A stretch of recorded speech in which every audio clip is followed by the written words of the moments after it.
Bismillahirrahmanirrahim. Assalamualaikum warahmatullahi wabarakatuh. Salihin dan salihat membincangkan tentang rezeki. Tentunya banyak pintu dan banyak jalan untuk kita bisa mendapatkan rezeki. Ada bisa melalui ketakwaan kita kepada Allah. Ada juga bisa melalui pernikahan sebagaimana surat yang ke-24 ayat yang ke-32. Pun juga bisa melalui kepemilikan anak rezeki itu. Tetapi yang tentunya yang sering kita dengarkan adalah salah satu pintu rezeki itu adalah ketika kita berbisnis. Nah, di kesempatan kali ini ada sebuah kalimat dan statement yang cukup menarik dan populer kita dengar, yaitu tip bisnis itu bisa kita tiru, tetapi rezeki tidak bisa kita tiru. Nah, di kesempatan kali ini kita mencoba untuk membincangkan terkait dengan statement kalimat ini itu seperti apa. Teman-teman yang dimuliakan oleh Allah Subhanahu wa Ta'ala, rezeki, maka kita tidak bisa memungkiri rezeki itu adalah sebuah kenikmatan yang Allah berikan untuk kita. Maka ketika ada kalimat yang namanya bisnis bisa ditiru, tips entrepreneurship bisa ditiru, tetapi rezeki tidak bisa ditiru, itu adalah sebuah keniscayaan. Mengapa bisa? Begini. Dalam usaha bisnis, tentunya ada sesuatu yang sifatnya logis, mulai itu perencanaan, itu kemudian persiapan, kemudian blueprint, dan lain sebagainya. Itu tentunya direncanakan dengan logika yang kita bangun, paradigmanya. Namun pada satu sisi juga yang namanya rezeki tidak bisa kita lepaskan dari sebuah unsur keimanan. Nah, disinilah kita mencoba membincangkan terkait antara dua hal ini, kemudian kita gabungkan dengan sebuah kisah. Kisah pada surat yang ketiga Ali Imran ayat yang ke-40 dengan ayat ke-47. Apakah itu?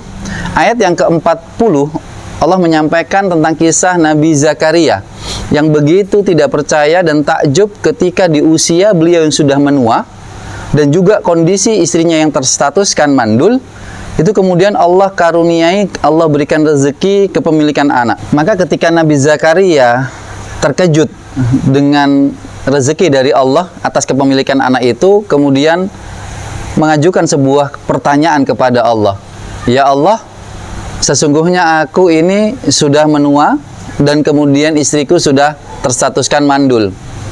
Maka Allah kemudian memberikan sebuah jawaban yang menarik sekali ayatnya, yaitu kalimat Kadzalikallahu yaf'alu ma yasha'u. Sesungguhnya Allah itu melakukan segala sesuatu ya terserah kehendak Allah. Ada kalimat yang menarik di sini itu Allah yaf'alu, melakukan. Nah, berbeda kisah lompat 7 ayat setelahnya, yaitu di ayat ke-47 surat Ali Imran, kisah Ibunda Maryam. Ketika Ibunda Maryam juga sama dengan Nabi Zakaria terkaget-kaget mendapatkan putra.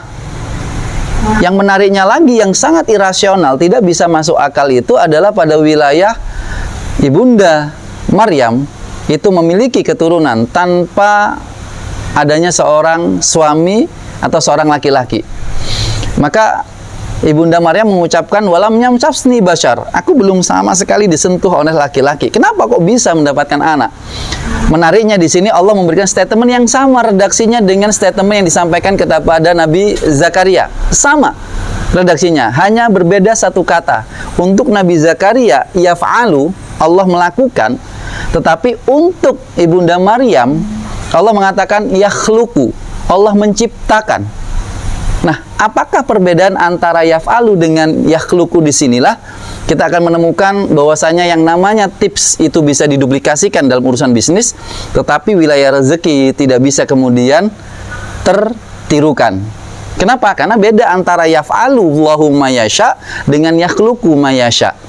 Kalau terkait dengan yaf'alu, Allah mengerjakan, maka segala sesuatu kalau ada terkaitan dengan dikerjakan oleh Allah, maka akan ada media, sarana ataupun faktor-faktor yang menunjang terbentuknya, terjadinya, terproduknya dari perbuatan Allah itu, yaitu anak tadi. Sebagaimana Nabi Zakaria masih punya istri, masih ada urusan-urusan yang terkaitkan dengan faktor-faktor kepemilikan anak, meskipun ada faktor yang mungkin menjadikan sesuatu yang Allah jadikan itu masih secara akal itu tidak bisa terjadi, tapi oleh Allah itu bisa dihapus. Seperti faktor mandul, faktor usia tua, itu hanya temporary saja. Allah bisa merubah hal itu. Tetapi yang pasti kepemilikan anak adanya suami dengan istri. Maka ini yang disebut dengan yaf'alu. Segala sesuatu yang dikerjakan Allah masih ada kaitannya dengan wilayah-wilayah ikhtiar manusia, wilayah-wilayah yang logis, rasionalis. Nah, itu yaf'alu. Sama halnya dalam urusan bisnis, teman-teman, bahwasanya bagaimana memiliki pendapatan, profit yang tinggi, bagaimana memiliki harta yang banyak, bagaimana kemudian kesuksesan, bagaimana memanajerial sebuah bisnis, semuanya bisa ditiru. Karena ketika Allah memberikan pada wilayah itu yaf'alu. Memiliki mu'allaqah, ketergantungan dengan beberapa faktor. Nah, sekarang kita berbicara rezeki. Rezeki itu Allah yang menciptakan karena Allah Ar-Razzaq. Maka wilayah rezeki, wilayah yang irasional, sebagaimana Ibunda Maryam, itu nggak masuk akal. Tidak memiliki suami, bahkan belum pernah disentuh sekalipun oleh laki-laki, kepemilikan anak didapati oleh Bunda Maryam.